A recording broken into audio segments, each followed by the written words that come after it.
My office. Yeah, I was looking back there. I'm like, my goodness, that is an office. It's yeah, it's kind of eclectic. My wife says I've got too much junk, but yeah, it's my junk. It's all my junk. My wife said the same thing. One of her gifts to me for Christmas is she came in and she just redid my office upstairs and helped me redo the studio downstairs. So she removed everything. I used to have my bookshelf back there and a whole bunch of stuff. And she's like, "No, simplicity. Getting rid of everything." Got me a couple things mounted so that in the new year now, we're actually when I'm recording upstairs, I've got an awesome new design background that's going to be coming in here on the 6th. So uh, new new design for the upstairs studio. So very grateful for her help. Yeah. Um, I suppose I could use some design help. As you can see behind me, it's kind of junk stacked up. So, To the uh, untrained eye, it may seem like junk, but that's one thing I realized once you're done, once you retire, you start to appreciate all the things you gathered throughout your career. Now the coins actually matter. Now the awards and just the little certificates you get from your partner force, all those things change and they're no longer just, things you put off in a corner. Now you start thinking to yourself, like, wow, holy cow, I lived quite a ridiculously exciting life for so long and everything just kind of blended into each other. It's like one trip blends into the next, and before you know it, you're just stuffing things into a closet or in your home ready room. And as I was yeah. going through the process with my wife, I started bringing out a whole bunch of stuff, and you can't help but get nostalgic. You can't help but put yourself back in that place. I'm like, oh, I remember I was in Peru when I got this, or man, I took this from I kept this ripcord from free fall school. Yeah. Yeah. I think I'd have to move into a warehouse or something if I wanted to put all my junk up on the walls, all the diplomas and stuff. And she goes, "Yeah, you've got an I love me wall." But anyway, a lot of this behind me has to do with my interests. Lawrence of Arabia, Yeah, the East German Security Service, stuff like that. yeah, So, yeah, and then some of it is me. All the coins I've collected over the years. So, yeah. starting out with my number one coin from 10th group, somewhere back here. Anyway, Yeah. 1974. Yeah. Holy Anyway. cow. Wasn't even that's 10 years prior to me being born. Yeah, it's kind of hard to believe. So, but then I keep getting these jolts. I gave a talk about Special Forces Berlin out at Fort Carson. This was like 2018, I think, 2019. Must have been 2018. It was one of their unit celebration days, and they had invited a bunch of the old plank holders out there. Some of the guys that were with the unit in 52, 53, through the 60s and on up. So I was in 10th group in the 70s. They had me out to talk about my book. And after the presentation, I had two sergeants come up to me, young kids, probably, I don't know, 22, 23. And they both said thanks and everything. And we didn't know that Germany was divided Yeah. after World War II. Yep. And I'm going, oh, God. Yeah. Anyway, Yep. Which is a so great introduction to today's episode. Ladies and gentlemen. today's today's educational system. Yeah. Anyway, Yeah. but Well, James, that's actually the main reason why I want to talk to you today. To everybody out there listening, with me today is James Stejskal. Not only is he a prolific writer, former Green Beret, but he's a man that intimately knows what occurred during the Cold War. Like a lot of people don't remember that Germany wasn't this united nation. It was divided. And our Green Berets that were in that area were part of something that is forgotten now. A lot of people don't remember, they don't talk about or engage in the history of what occurred during that time period, the Cold War. And James, thank you for being here to talk about that, because as we spoke when I reached out to you, our history will be lost if we don't carry the banner forward into the next generation. If we don't continue sharing the stories of what our Green Berets did in that time period, it's going to be forgotten. And war is cyclical. War goes back. It always goes back. And the lessons learned, the things that you've done, that you lived, and you share with us through your books, through your writing, it will become relevant once again. If not right now, it'll be soon. So, James, thank you for being here today.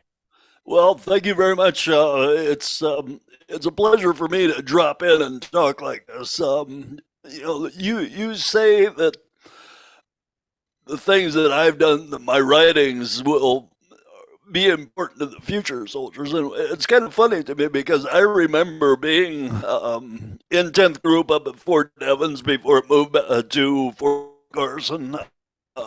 Being with Detachment A in Berlin, spending time down at Bad Tolz with 10th Group.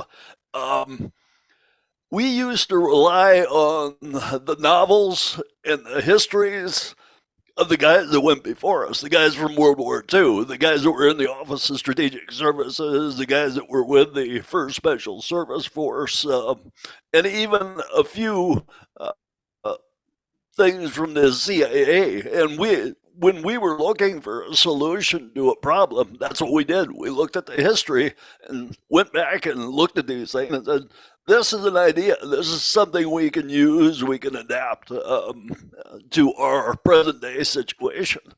And what we were looking at was really we were returning to the old ways of the Office of Strategic Services during World War II. Our mission in Berlin was very much unconventional warfare, stay behind, working with guerrilla forces. And the last time that we had done that successfully was in World War II.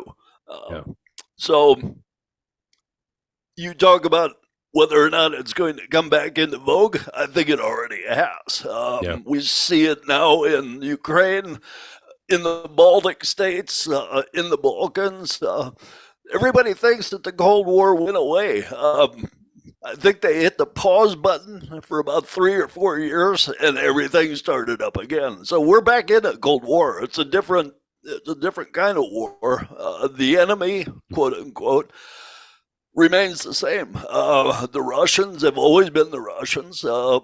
They have never known a government like ours. They think completely differently than we do. And they are still out there, and they pose a threat to our way of life and Europe. And some people will ask, why do we care? Well, I don't know. I just can't see us going back to a state where Moscow would be able to control everything that's going on in Europe. And that's a lot of what Vladimir Putin wants to do. He wants to reestablish a Russian empire. And as long as he is there and wants to do that, not just him, there are a lot of people behind him. They pose a threat to our way of life, and we have to know how to combat it. And one of the methods that we have is unconventional warfare. And so I think we need, after 20 some years in the Middle East, doing a lot of dynamic hyper infantry stuff, we need to go back and look at and revamp our ways of doing unconventional warfare. And so it's kind of ironic. I started this out as a way to put down the history before it got forgotten. Exactly what you said. 2012, we got together for a unit reunion, Special Forces Berlin. The unit had closed down in 1990 after the wall came down, and we had what was called the peace dividend, and the Army started paring back units that it didn't think it needed anymore. So one of the units that was closed out was Special Forces Berlin in 1990.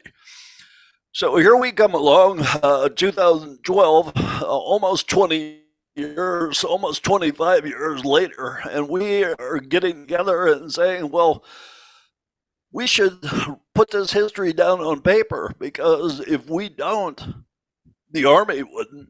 It was still classified.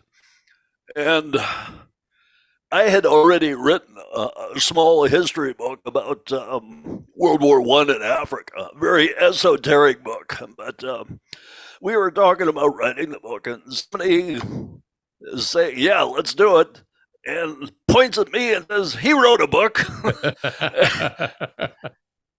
Which, yeah, okay. And I go, yeah, I wrote a book. I think I can do this.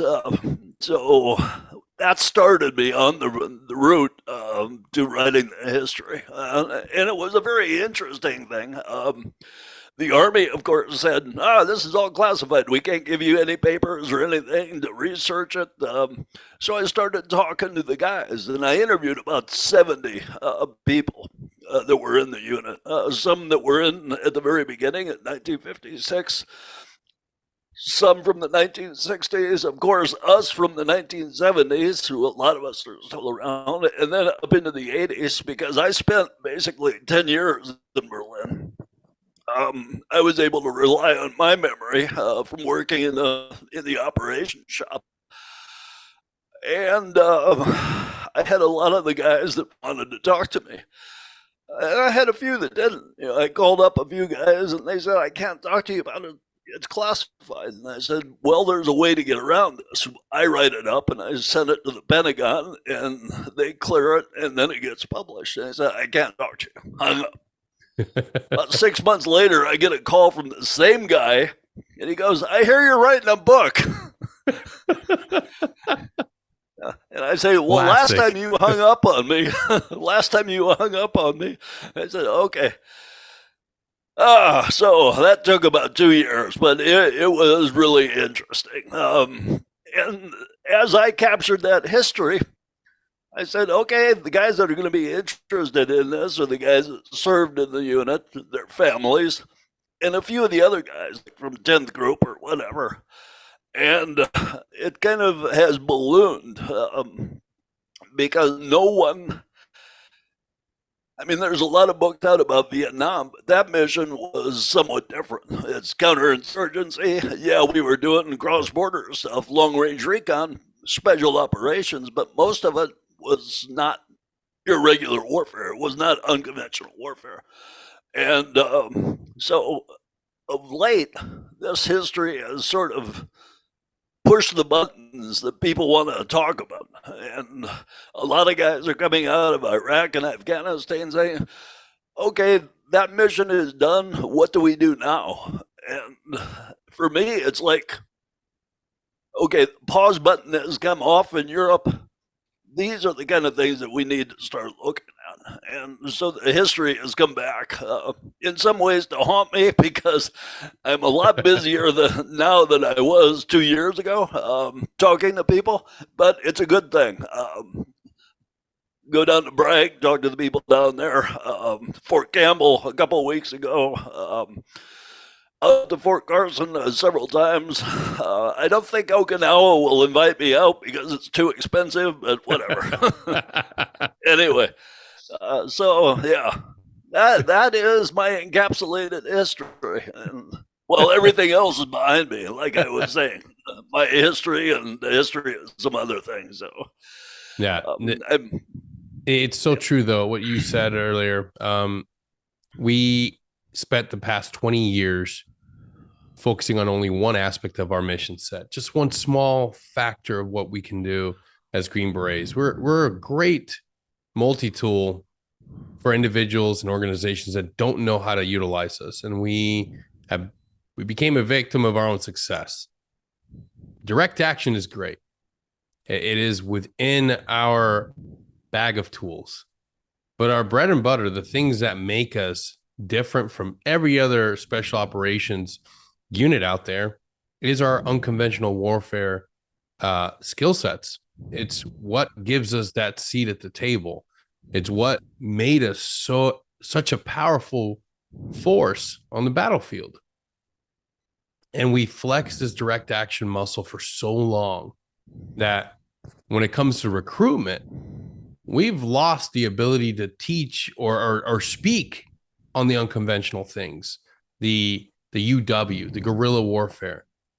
That's what we really need to understand is we have to sell that. We have to make that the thing that we champion at the end of the day.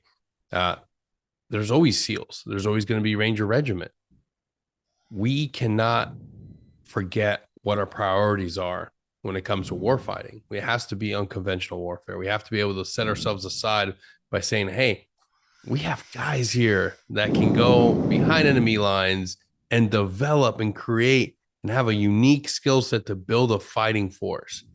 And now more than ever, that's really what we have to focus on.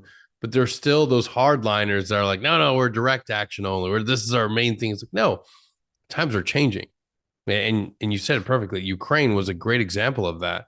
I think 10th Group was still able to have a lot of success with what they had done over the years.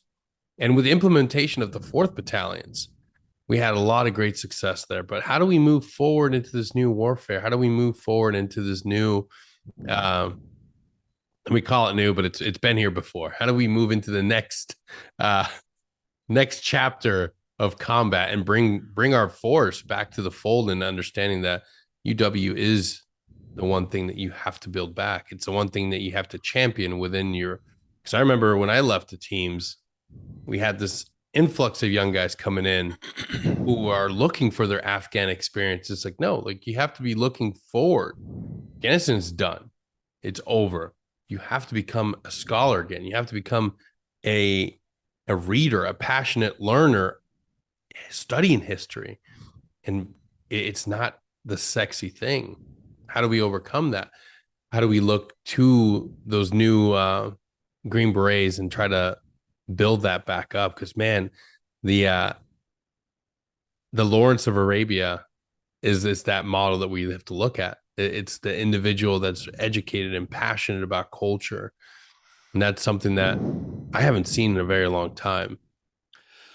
Yeah, it's a hard one because it's not like you can go back and say, okay, this is the model that we have to follow. It's the model that you start with, and Yeah, then you have to improvise as you get along. We need a lot of forward thinking, a lot of people that want to sit down and say, this is how things might go. And if you put a whole bunch of these people together, then you start to get an idea of how diverse warfare is and how you have to prepare for it. Going in and we cannot send an A team into China and expect them to work behind the lines very easily. yeah, But we can find people of Chinese extraction and we can train them and work with them and have them do the work for us. There's been a lot of books written about that, how you work by, with, and through your local people. yeah, We have to go back and look at all these things and then find out the best way to adapt them to what we think is going to happen next.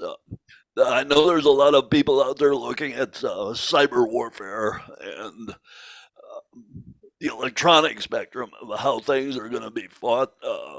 War in space, which is kind of scary, but there's always going to be a place for working with the indigenous people, the local people, yeah. and we have to know how to do that. And so, yeah, we've got a ways to go, but at least we're starting to look at it again. Yeah. People are starting to ask the right questions. Well, we know the organization is always going to be the organization, regardless of the changes in time. It's higher headquarters is still going to be a hard beast to try to change course. Well, the Green Army is always going to be the Green Army, and there's Yes. always going to be people out there that want to have their marching bands and their troops that can parade and yeah, but and then there's going to be special forces who are always going to be the problem children and the ones that cause all the trouble. So I guess we have to live with that. We Anyway, do. it's going to be interesting. And I want to ask you to take us back to your days on the ground in Berlin, because I have no idea what that world would have been like. What was that day in and day out like? Oh, I go back and I think about this sometimes, and I compare it to some of my later days in the Army, like in the 90s. So I got out and I retired in 1996. Just before some of the people that are in the Army right now were born. Um, and what I saw from Vietnam, I came in at the tail end of Vietnam. I did not go to Southeast Asia, but I served with a lot of people there. Um, when when the 1970s started, the Army was in pretty bad shape. Morale was bad. They had gone to the volunteer Army. Um, and up at Fort Devens, 10th Special Forces Group was trying to retain its manpower for the European mission. We still anticipated a possible war in Europe, but we had no clue when and if it would happen. So it was a strange time to be in the Army. But when I got to Berlin, it all sort of changed for me, because here I was in this city that's surrounded by a wall, a total population of around 5 million people on the east and west side of the border. And we are in civilian clothes walking around this city trying to blend in with the Germans and a lot of other people, Turks and Yugoslavs and people from Western Europe who were trying to avoid the draft or whatever. And it was just it was like being dropped into the middle of a Jean Le Carré novel or something. To be able to walk around the city, to walk on the wall, right near the wall, and know on the other side there are Russians and East Germans who are there potentially to kill you. And you're right in the middle of your own operational area before the war kicks off, which was an advantage for us. But it was just a whole different mindset you had to adapt. You didn't. It wasn't like you could go home and switch off. You had to be in the mindset all the time, 24 hours a day. You are in the operational area preparing for something. And on one hand, I don't think we thought too much about what might happen if the war kicked off. What we were doing was trying to prepare ourselves for the if it would come off. Yeah. So it was an amazing experience to be there and to live through that. And we had a commander, a sergeant major, and leaders who understood that this could not work like a regular Army unit, a regular Special Forces unit even. The control they had over us was pretty ironclad, but it got really fuzzy as you went down. And they basically said, this is your mission. You have to figure out how to do it. I'm not going to tell you how. And they gave us the latitude and the tools to do that, which was really kind of interesting, because when people came over from Bragg or even from Saga down at Stuttgart, they had no clue of what they were looking at. They'd come in and say, what's your mission? And we would brief it to him, and they would just sit there kind of slack-jawed going, and you think you can do this? And we were going, yeah, we've been preparing for this since 1956, working about how to get over the wall, through the wall, how to get to our targets, how to disguise ourselves, to work undercover. And we would talk to them about the OSS, and they had already forgotten that. They were talking about dropping guys, into the forest after the war started. And we're going, okay, that's one method. We did that in World War II, but how about putting people out there beforehand? And that's what we were doing. And when they would come out and try to evaluate us, they had no clue of what they were even looking at. It was weird, but it was an unbelievable experience. Yeah, I can't imagine having the ability to own your mission without constantly having to call up to hire on a sat phone on HF, just constantly being tethered. That's where we were at. Like it seems to me that back then there was they had a better understanding that, look, you have to be willing to give the guys on the ground the ability to, and the authorities that they need to execute their missions without hovering above them. And that's something that we've become hyper connected on the battlefield, which is to a detriment. And I get it. Nothing's worse than not knowing. But at the same time, if you are constantly pushing to that young commander to get on a sat phone, to call up on Iridium, he doesn't have time to think through what he's doing. You're just constantly pulling back on a leash. That would have been a great command structure, just be able to be left alone to do your job. I want you to imagine putting a team into a city, not 12 men, but probably 10 or maybe 8, and have them operate securely with only one means of contacting headquarters. And that means was an HF radio, either one of the old OSS radios, which was about this big, or the big ANGRC 109, which was huge.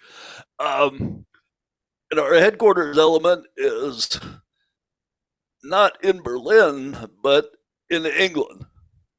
Wow. And so we have a commo guy who is sending messages from a hotel room in Berlin with a long wire antenna rigged inside the room to transmit. And these guys could do it. The echoes were really good. And then you've got your team out on the street, and you're not walking around in groups of 6 or 7. You're walking around in groups of 1, maybe 2.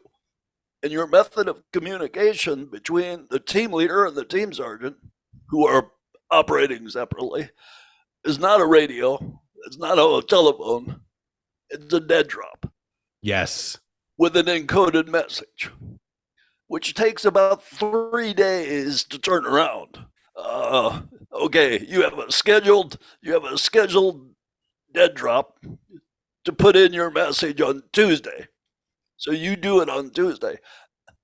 At the bare minimum, you've got like a 6 to 12 hour gap between dropping it off and somebody picking it up for security purposes.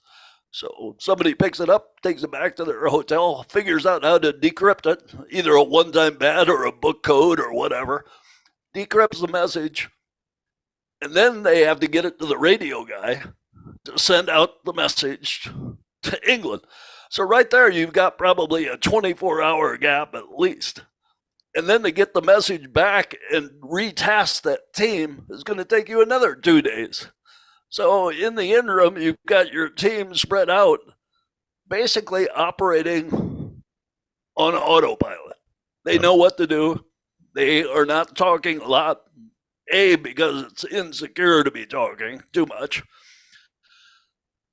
and B, because it takes so much time. So you have to have people that can work completely alone. Yeah.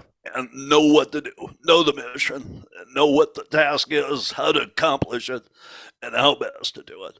And it's a difficult thing, but special forces are the best people to be able to handle it.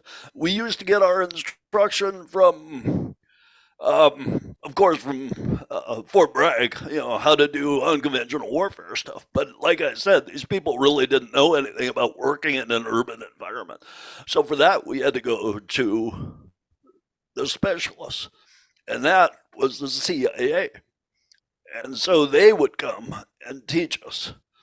And these were old guys, retirees. They called them annuitants, and they would come to town and they would teach us tradecraft, how to put in dead drops, how to do surveillance, how to do all this stuff.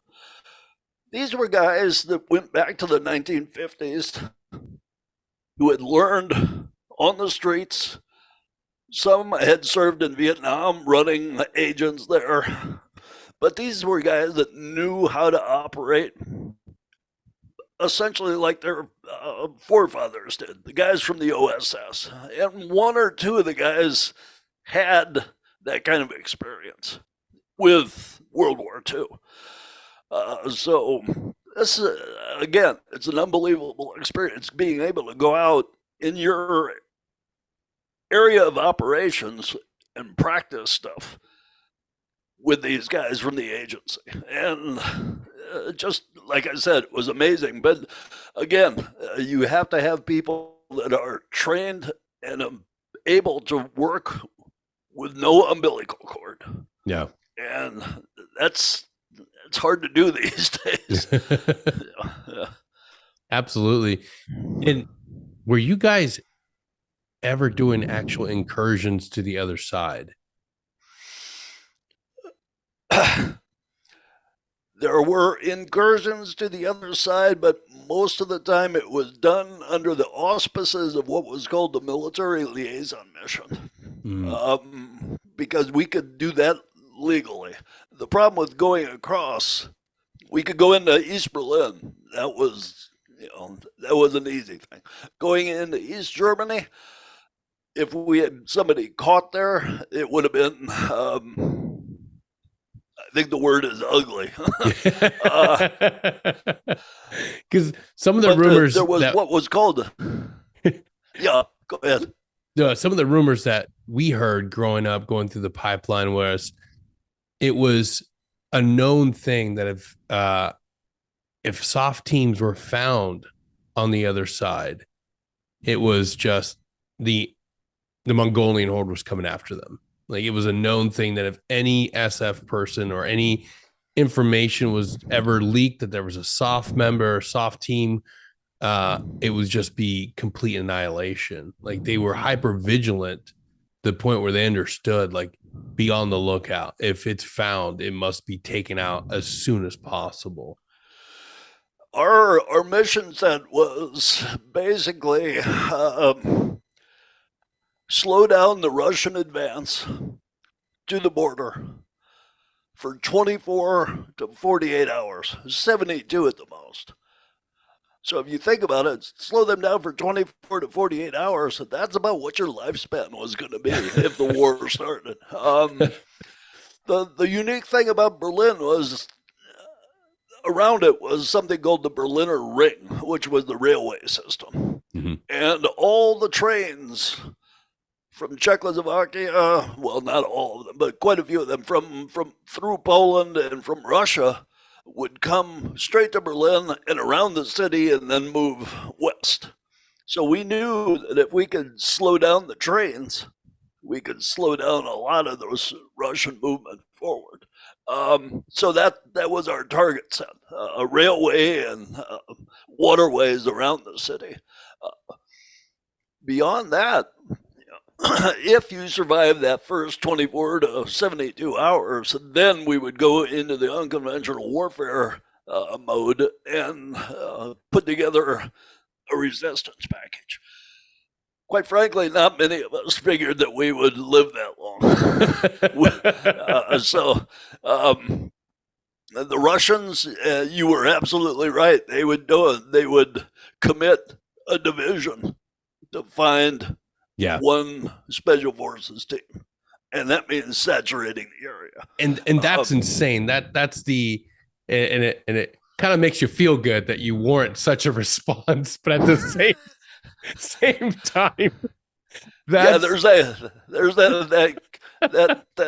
that great cartoon of the mouse who is the one great last stand. Yeah. yeah. Anyway, but uh, so yeah, that was the interesting part about it. So I think on one hand it would have been. I think somebody else put it would have been glorious. you know, probably no one would survive, but it would have been glorious. So anyway, one of the interesting factors that came out of Berlin though was when Eagle Claw came around.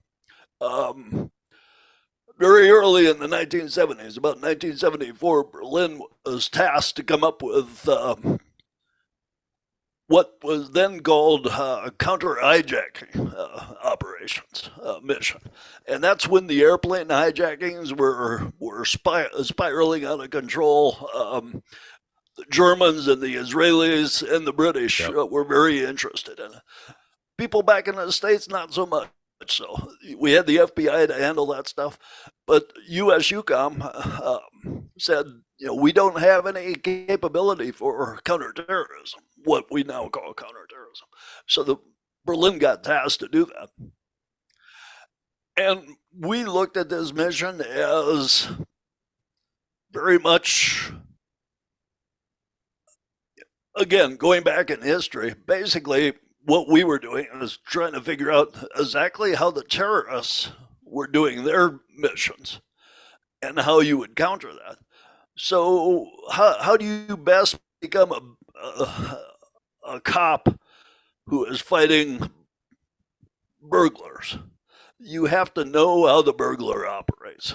So we became kind of the military's own terrorist organization, which we were already doing in Berlin anyway. It's the best way to know how a terrorist operates is to become one. So we were doing operations in Germany and in England against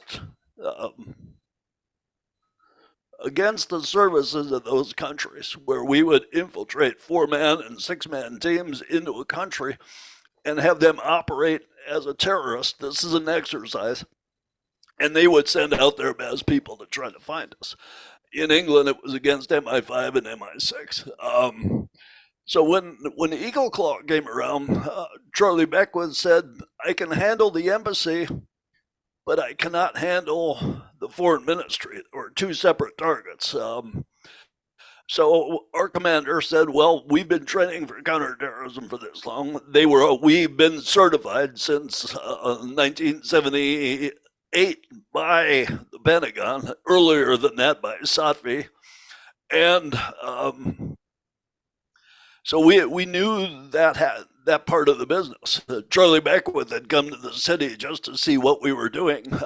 I think he came over in 1978 to compare training. So we set up a team to go in, and one team did go into Desert One to take out the foreign ministry. But what people also don't realize is the only successful aspect of that mission were the guys that we sent into Tehran to do the advance force, to do the reconnaissance of the objective. Yeah. And those guys were able to do that because of the training they got in Berlin. How to work undercover, civilian clothes, to collect intelligence that could be used for special operations. That was one of the prime capabilities, one of the prime missions of Detachment A, how to do that. Yeah. And very much unconventional warfare. 100%. It gets lost in history, obviously, because of the incredible loss of life and the incident that happened. Mission couldn't be kicked off. So we forget about that. We don't talk about that was a success. I'm going to pause right now. My dog's got to go to the bathroom. We'll be Oh, be right back. Intermission. I just saw him looking at the window. Yeah. Right. And we're back.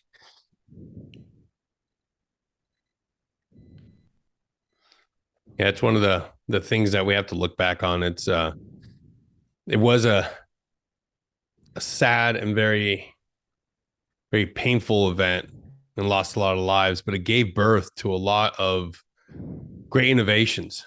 Joint commands being able to be interoperable, and of course, as you mentioned, that training that went down, that's invaluable, and it continues today. That is something that we as Green Berets go through in various different courses to learn all that skill trait. That knowledge is still there.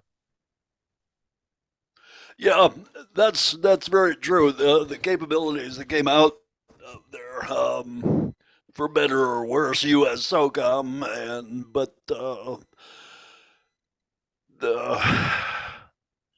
the capabilities that Berlin had, for that kind of undercover operation have transferred on now to other units. The aviation assets, obviously, things there, interoperability with communications, those are all extremely important. So it was a hard lesson to learn, but there's been a lot of good that came out of it. Yeah. And when and have to imagine that when a new guy showed up to Berlin, that must have been like any other soft school, learning from a fire, just taking in so much information. What was it like when you guys received new Green Berets? Um, I think the best comparison I could make was to say that it was like going through a fraternity initiation I knew it. That involved oh god, what was the John Belushi movie? The Animal House. Yeah, I think they modeled that after us.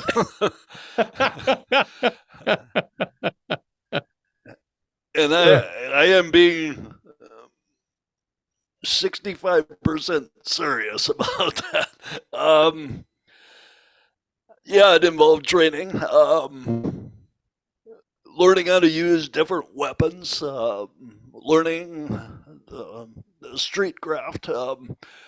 Back then, the O&I course taught a modicum of intelligence tradecraft, but if you weren't an E6 or E7 that had gone to O&I, you didn't have that. So you had to learn it. And everybody on the team had to know that well. You had to have the language training. You had to know the city backwards and forwards, how to get around on foot and by public transport, whether that was the metro or the bus or whatever. You had to know the enemy. And we had incredible intelligence resources. The military liaison mission was the legal mission that the Russians ran in West Germany and the Allies ran in East Germany, to monitor each other's armies, provided tons of information, the overflights, and plus our own reconnaissance. So we knew our operational area backwards and forwards. So the new guy was given all this information at once, and it was like the floodgates opening. One of the things that we had to do was Warsaw Pact vehicle identification. Oh. And yes, extremely tedious. Not only did you have to identify a tank, but you had to identify communications vehicles by the antennas they were using. Oh, geez. And what types of units those vehicles were attached to. So if you were up to snuff on this, basically you could look at one or two vehicles and you could tell what unit was in the area, what kind of unit at least. And that's the kind of stuff that you had to learn. I remember one thing that was a picture of a T-80 tank, and I use this on my presentation.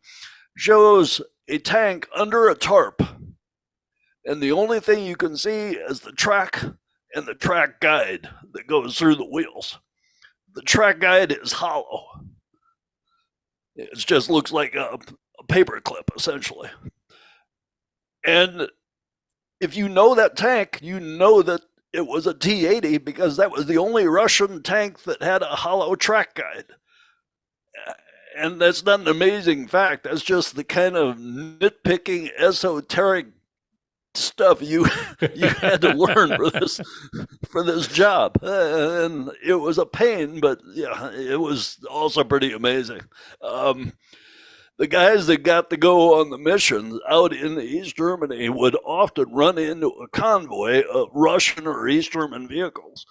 Two guys in a car. One's a Russian-speaking officer, military intelligence officer. The other one's a German-speaking driver, who's usually an NCO. And they would drive the length of these convoys, and they would call off each vehicle as they were passing it onto a tape recorder. The type of vehicle, unit markings, while the officer is taking pictures of everything. To do that, you had to know the stuff backwards and forwards. So it was a pain, but that's the kind of stuff you had to know. Everybody had to be able to send and receive Morse code, minimum of 10 words a minute. Of course, the communicators were 18 to 20 words a minute, and we had some guys who would be able to do 25. But knowing Morse code and being able to take it down rapidly was a key thing. So Morse code was important. The weapons, we had to be able to use not only the U.S. weapons so that you could pass your MOS test every year, but you had to be able to use all the different weapons that we had, which were all foreign. German machine guns, Russian machine guns. They had to know demolitions. We practiced improvised musicians all the time, making stuff from chemicals that you could get through the pharmacy, just in case. For the CT operation, we were working with linear shape charges, things like that for door entries. And this is in the 70s. So a lot of the stuff that you see these days is all being manufactured by people. Back then, we were making it by hand. We made our own flashbangs out of grenade simulators. So instantaneous instead of not quite instantaneous, but very short fused instead of the 7 seconds that a standard grenade simulator has. So yeah,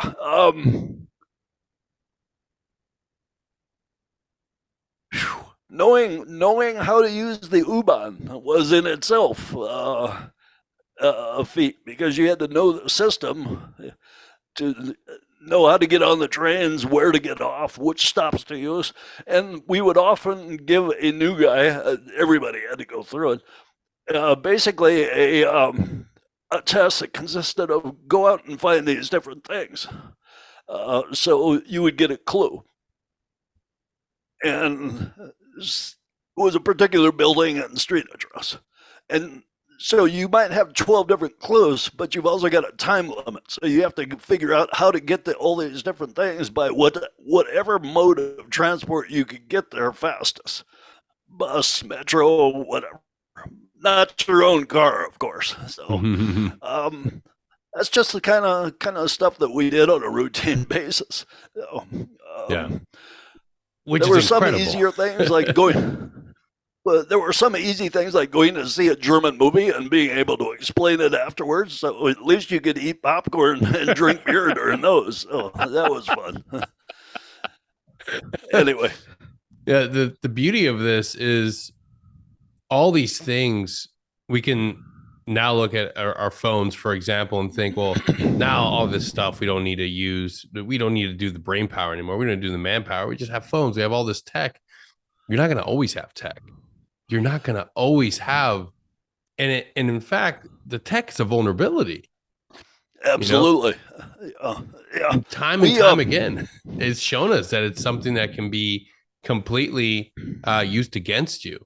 And all the skill sets, all the tradecraft you just talked about, like that's relevant today. It's not just useful knowledge of how the guys in Berlin were able to operate. You can still do this today. It takes work. It takes a lot of yeah. work. And now you have to find ways around those technical problems. I remember when cell phones first came out and we started using them, you might have 6 different cell phones to communicate with all your different people. And then we started to figure out, well, if these can be traced by us, they can be traced by the other people. Yep. Text messaging, the same thing. All those neat little ways we thought were so clever. When the Arab Spring happened several years ago, people were talking about how the secret text messaging was such a great thing for the resistance groups and stuff like that. And I was going through a course right then, and one of my professors said this is going to change the way of revolution across the world. And by that time, I had spent some time with my second career, which was straight intelligence, and I'm going, you better be careful of what you say, because the people that are watching these people are going to figure out how to turn it around. And that's exactly what happened in Syria. They turned it around and they were able to crush the resistance because they broke through all their stuff. The agency was trying to do funny things with the computers, secret messaging. And they used it across the board for a lot of their people in China. The Chinese figured that out and were able to eradicate like a very high percentage of our assets that were working in China, all because we were complacent and not looking at both sides of the equation. So that's one of the big things you have to do. Yeah, it's if it seems advantageous and amazing, chances are, if it's the easier it is, the worse it's going to be for you. And it goes back to everything. Do you want to sleep in a nice, wonderfully dry and comfortable bed down location? Probably not. You're going to still go down to the dirty, disgusting, thick, swampy area that's really hard to get into. It's not fun, but it's safe. Go back to Marion. I keep on saying Rogers Rangers, but Marion the Swamp Fox. The Swamp Fox, yeah. Yeah. So you have to go back there. Yeah, and Murphy's Law. Tracers point both ways. Absolutely. But we'll see. We're going through some interesting times here. Not on the political side, which is a total abomination, but on the military side. On the military side, with how we're trying to adapt to the threat, and now we've got an interesting time in front of us. I'm seeing the Russians. The Russians are one thing, but more worrisome now, I think, are Iran and China. And what I am predicting is that the Iranians right now have succeeded in blocking or causing problems at two of the biggest choke points on our logistics, our aquatic logistics system, the Red Sea and the Gulf of Hormuz. Yep. The Black Sea is also pretty much closed down. So that leaves basically, I think, two more big choke points that could be shut down. And those are around Indonesia, the Gulf between Thailand and Cambodia and the islands, and around the other side. So Well, I think if our adversaries want to cause us problems, that's one thing they are going to be looking at: shutting down our economic system by causing those choke points to be closed down. So we'll Yep. see how we adapt.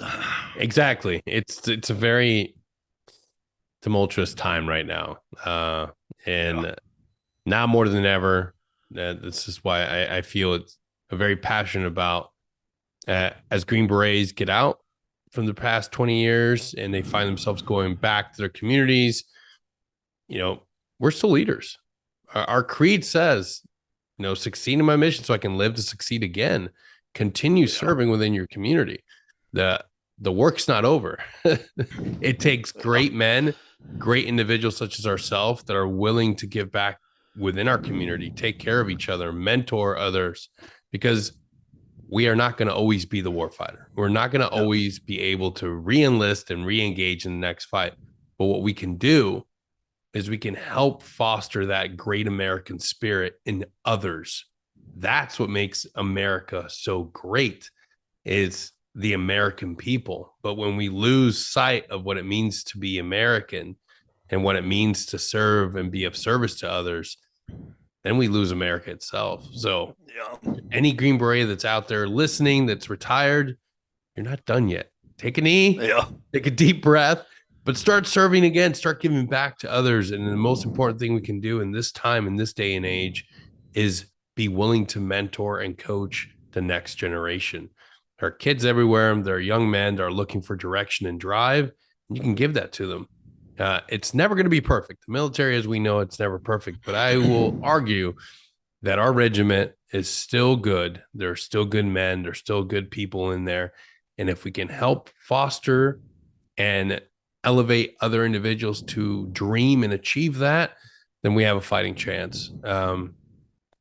I truly believe that within SOF is the ability to take care of a lot of issues and a lot of problems. We just have to be willing to get invested again. And it is hard. It is difficult to tell somebody like, "Hey, you just retired, give back." But in reality, that's what we Yeah. need to. This Well, is a great country. absolutely, and that's kind of the role that I see myself in now. Inadvertently, I've come back into it all through my writing, and I think that means basically that sort of paraphrase something that each of us should be able to give back according to our abilities and our means. Yep. Because there are people out there that really want to hear this. They want to learn, they want to listen, and they want to grow. And the best way for us to help is to give them the advice that we can, whether it's good or bad advice, or maybe it's bad advice because it's based on bad experiences. But when they hear it, it'll be good advice. But anyway, that's I think we all have a role to play. So, Absolutely. Now, after your time and everything wound up, coming to an end in Berlin, where did you go from there? What came after? um, So I spent from 1973 when I came in until 1989 in Special Forces. I did one tour at Fort Bragg with the SIRA committee. I did 10th Group and Detachment A, and then the follow-on unit for Detachment A that was in Berlin. So by 1990, I was ready to do something else. And I came back, and this is the part of the career that I cannot really talk about a great deal because I spent the next 6 years with Northern Virginia. Um, Yep. and that sort of it's an outfit that was created as a direct result of the Iran Yep. mission. So I spent my time there, went some interesting places, got pretty badly beat up in Somalia, and kind of slowed me down. I was not able to do a lot of the stuff that I wanted to continue to do, but had to adapt. You have to adapt no matter what. Absolutely. And I think resilience is part of it. So I was disappointed, but then I realized that I was a CW3 at the time, and in reality, the Army wasn't going to let me play out the field much more anyway, because I did get promoted to CW4, and after that, you're pretty much well, you should be on the staff teaching the young guys. Okay, Absolutely. so I saw my career kind of flatlined, but as part of my job in the Army, I ended up it wasn't part of my job. It was because of my job. I met my wife, who was a diplomat, an American Foreign Service officer, and so I decided that I was going to get out of the Army and do whatever I could to follow her around. She was doing overseas assignments.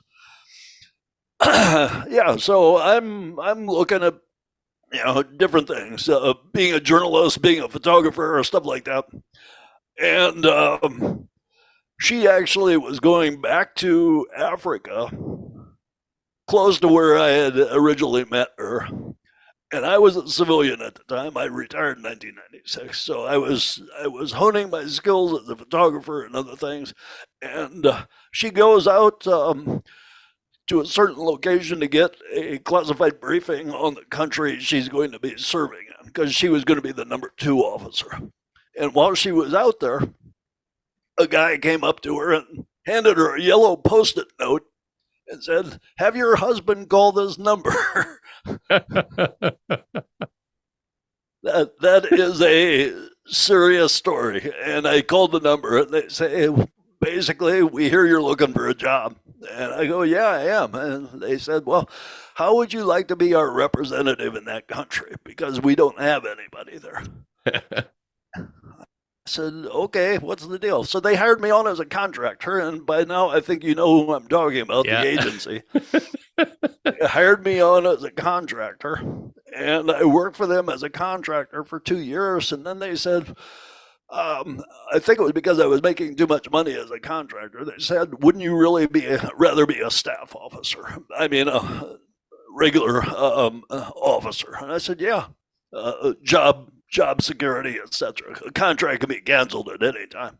Yeah. So after that, I became a standard officer. Long story, but I spent a total of 13 years with the agency, in the field mostly, doing the kind of things that similar to what I was doing in Berlin and elsewhere. And I had just a really enjoyable time. And then I got to be retirement age, and they said, "Well, basically, you've got one more year to live in this service." And I said, "Okay, well, after that, I'm just going to retire." So that was 2013, and I was still traveling with my wife, and I started to write. First, I started to write histories, and then I started to write fiction novels, mostly stories that I could not put into the Berlin books, or other books. The fiction I write is based on true stories and tell a lot of the old Cold War stories that probably should be told so that they can be remembered.